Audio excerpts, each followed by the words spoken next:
और खबर पर ज्यादा चर्चा करने के लिए हमारे साथ विपिन शर्मा जी जुड़ गए हैं, विदेशी मामलों के जानकार हैं। शर्मा जी, चर्चा में आपका बहुत बहुत स्वागत है।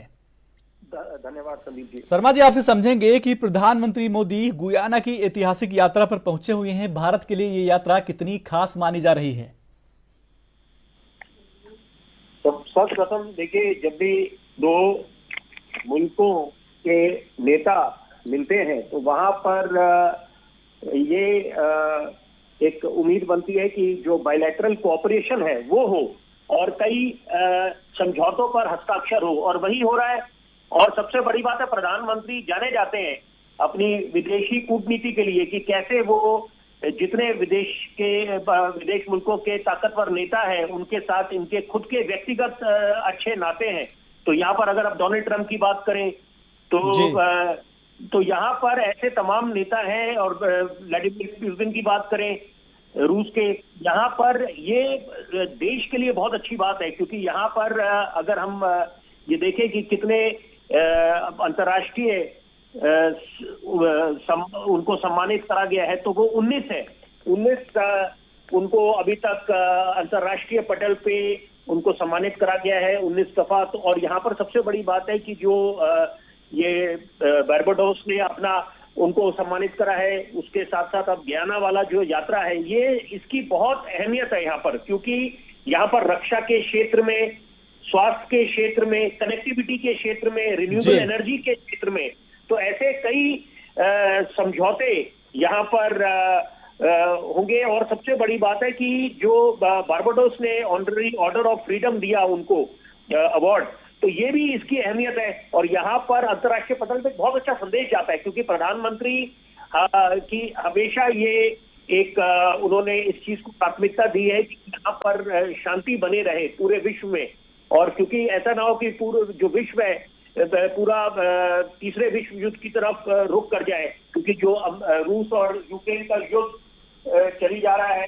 1000 दिन हो गए हैं, उसके साथ साथ इजराइल फिलिस्तीन। तो यहाँ पर प्रधानमंत्री मोदी की वर्तमान दौर में बहुत अहमियत है, और यहाँ पर अंतर्राष्ट्रीय पटल पे उनको जो सम्मानित करा जा रहा है, उनको जो मान सम्मान मिल रहा है, इससे देश का गौरव बढ़ता है। और उससे भी अच्छी बात कि जब प्रधानमंत्री विदेशी दौरे पे जाते हैं तो वो इस बात का जिक्र करते हैं कि जब भी उनको सम्मानित करा जाता है कि यहाँ पर ये सम्मान 140 करोड़ हिंदुस्तानियों का सम्मान है, क्योंकि उनकी परंपरा है, संस्कृति है, सभ्यता है, तो वो उसका सम्मान है। तो यहाँ पर संकल्प मकसद एक है कि हिंदुस्तान को आत्मनिर्भर भी बनाना है, महाशक्ति भी बनाना है, और उस दौर को दोबारा लेके आना है जब हिंदुस्तान को सोने की चिड़िया कहा जाता था, the land of the golden sparrow.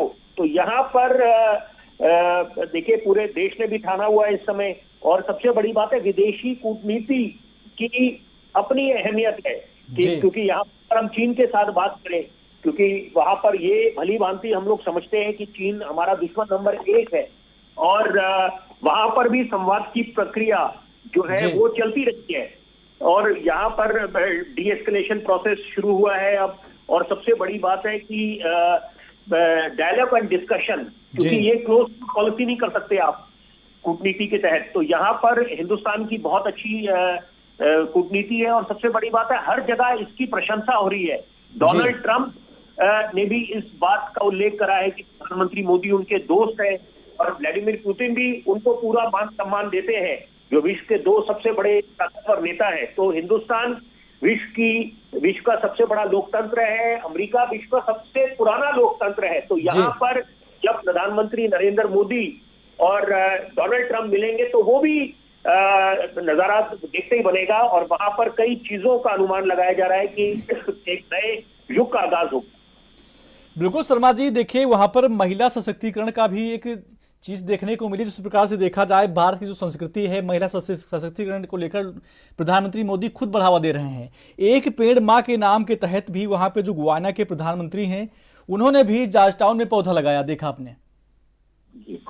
नहीं, बिल्कुल। देखिए 2 बातें हैं बड़ी जरूरी जिसका मैं जिक्र करना चाहूंगा कि हिंदुस्तान हमेशा तवज्जो देता रहा है वुमेन लेड डेवलपमेंट को, और प्रधानमंत्री भी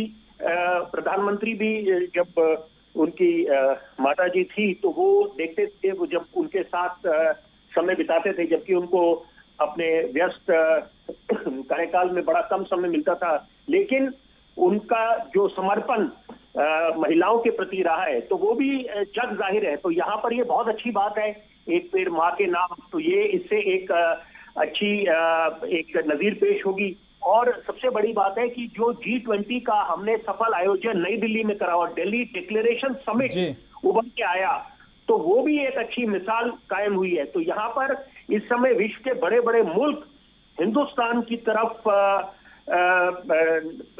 रुक करके बैठे हुए हैं इस समय, क्योंकि वो उनको बड़ी उम्मीदें हैं हिंदुस्तान से। क्योंकि यहाँ पर एक तरफ हम बात करते हैं यूनाइटेड नेशंस के 17 सस्टेनेबल डेवलपमेंट गोल्स की, कि यहाँ पर हमारे को क्लीन फ्यूल, क्लीन एनर्जी भी चाहिए, और सबसे बड़ी बात है कि इंटरनेशनल पीस होना चाहिए, कि टेररिज्म के खिलाफ एक स्वर में स्वर सबको मिलाना पड़ेगा और एक मंच पे खड़ा होना पड़ेगा। तो यहाँ पर प्रधानमंत्री का जो नेतृत्व है, शीर्ष नेतृत्व है, वो उसकी सराहना चौतरफा हो रही है। तो यहाँ पर ये काबिले तारीफ है। और सबसे बड़ी बात है कि यहाँ पर एक विजन है प्रधानमंत्री के पास। तो ये देखिए, जो अगर हम इसको विपक्ष के दृष्टिकोण से देखें, क्योंकि विपक्ष सरकार की नीतियों पे सवाल उठाए, वो समझ आता है कि वहां पर आप उनको घेरें, यही लोकतंत्र की खूबसूरती है। लेकिन जहां तक विदेशी कूटनीति की बात आती है, और खास तौर पे तो बड़े ज्वलंत मुद्दे हैं जो हिंदुस्तान को आगे ले जाएंगे, क्योंकि यहाँ पर ये भी सबको पता है कि इस समय रूस और यूक्रेन का युद्ध जो है वो थमना चाहिए, क्योंकि वो जिस तरह से जान माल का नुकसान हुआ है, तो वो बहुत दिल दहलाने वाली बात है। तो यहाँ पर इस समय पूरे विश्व को चाहिए शांति। तो यहाँ पर एक शांति के दूत बन के प्रधानमंत्री नरेंद्र मोदी उभरे हैं। और सबसे बड़ी बात है कि यहाँ पर कोरोना काल, जब सदी की सबसे बड़ी महामारी आई, वहां पर क्या सीख ली हमने, क्योंकि स्वास्थ्य के संसाधन हमारे सीमित थे, और हमारी आबादी को अगर हम मद्देनजर रखें